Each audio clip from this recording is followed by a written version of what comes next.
வணக்கம். பிள்ளம்பு செய்திகள். திருவள்ளூர் அருகே செல்போனில் ரம்மி விளையாடி 20 லட்சம் பறிபோனதால் தற்கொலை செய்து கொண்ட நபரால் பரபரப்பு. திருவள்ளூர் மாவட்டம் பூண்டி ஒன்றியத்திற்குட்பட்ட கிருஷ்ணாபுரம் ஊராட்சியை சேர்ந்த மகேந்திரன். இவருக்கு வயது 31. இவர் இணையதளம் வாயிலாக ரம்மி விளையாடி பணம் 20 லட்சம் பறிபோனதாக கூறப்படுகிறது. இதனால் மனம் உடைந்த மகேந்திரன் என்பவர் தூக்கிட்டு தற்கொலை செய்து கொண்டார்.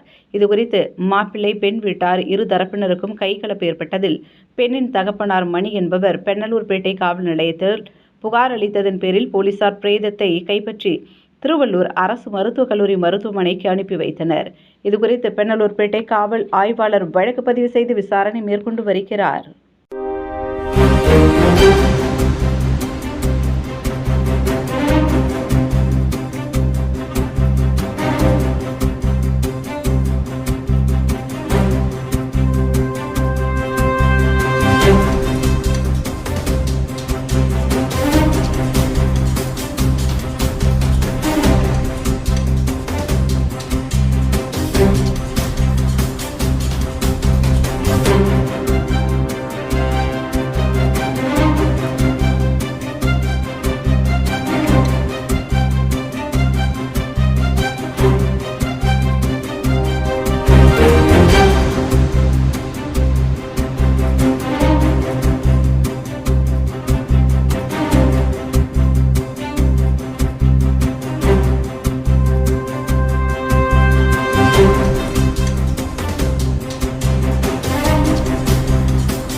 உடனுக்குடன் செய்திகளை தெரிந்து கொள்ள வில்லம்பு சேனலை சப்ஸ்கிரைப் செய்யவும்.